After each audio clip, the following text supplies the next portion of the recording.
Bagaimana hukumnya? Ya, kalau jenengan lihat di sifat sholat Nabi, ya, nanti jenengan baca, sudah ada bukunya, nggih? Ya. Kalau jenengan nanti baca ini sama baca buku yang versi lengkapnya, beliau ini mengikuti pendapat bahwa ketika tasyahud itu dengan menggerakkan jari-jari. Kenapa? Karena beliau itu mensahihkan hadis tersebut. Ya. Jadi terkadang ulama berbeda pendapat itu karena hukum hadis. Ya. Jadi ada sebuah hadis nih.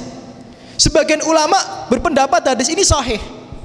Sebagian ulama berpendapat hadis ini dhaif. Akhirnya mereka berbeda pendapat dalam hukum. Ya. Contoh menggerakkan jari. Syekh Muhammad bin Nasr al-Albani rahimahullah berpendapat bahwa menggerakkan jari ini hadisnya sahih. Makanya dia mengatakan itu adalah syariat. Disyariatkan. Sebagian ulama yang lainnya mengatakan menggerakkan jari itu hadisnya dhaif. Maka daripada itu tidak perlu menggerakkan jari. Nah, di situ udah biasa. Contoh lain misal, adzan ketika bayi lahir, itu ada hadisnya. Kalau adzan ketika orang mati nggak ada hadisnya.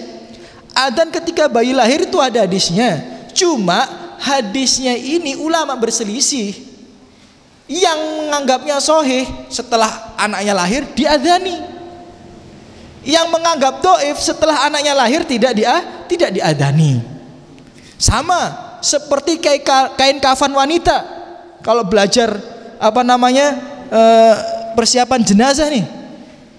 Dalam mazhab Syafi'i, kalau jenengan baca di kitab-kitab Syafi'iyah ya, ulama-ulama Syafi'i akan disebutkan bahwa memang wanita ini 5 lembar. Tapi dalam mazhab yang lainnya, ulama yang lainnya berpendapat bahwa kain kafan wanita ini sama persis dengan kain kafan laki-laki. Berapa lembar? 3. Nah ini bagaimana? Ya karena derajat hadis. Ada sebuah hadis, sebagian ulama Syafi'i atau kebanyakan ulama Syafi'i mensahihkan hadisnya 5 lembar untuk wanita, maka mereka mempraktekkan. Ulama yang lainnya menganggap hadis ini dhaif. Maka daripada itu tidak praktekkannya seperti itu. Ya seperti itulah kenapa terjadi perbedaan pendapat di antara para ulama. Nah,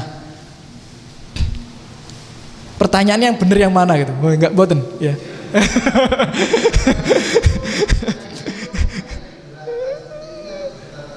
Nah, itu tadi.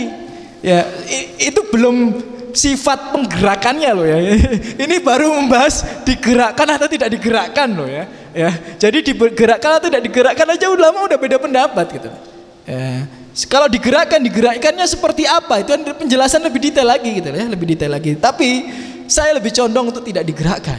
Ya, saya lebih condong untuk tidak digerakkan, cukup memberikan isyarat tanpa digerakkan. Walaupun memang ada hadisnya, tapi saya lebih setuju kepada para ulama yang mendoifkan hadis tersebut karena menggerakkan jarinya itu adalah tambahan daripada lafal hadis itu. Jadi tidak perlu saya jelaskan karena saya tidak mengambil pendapat tersebut.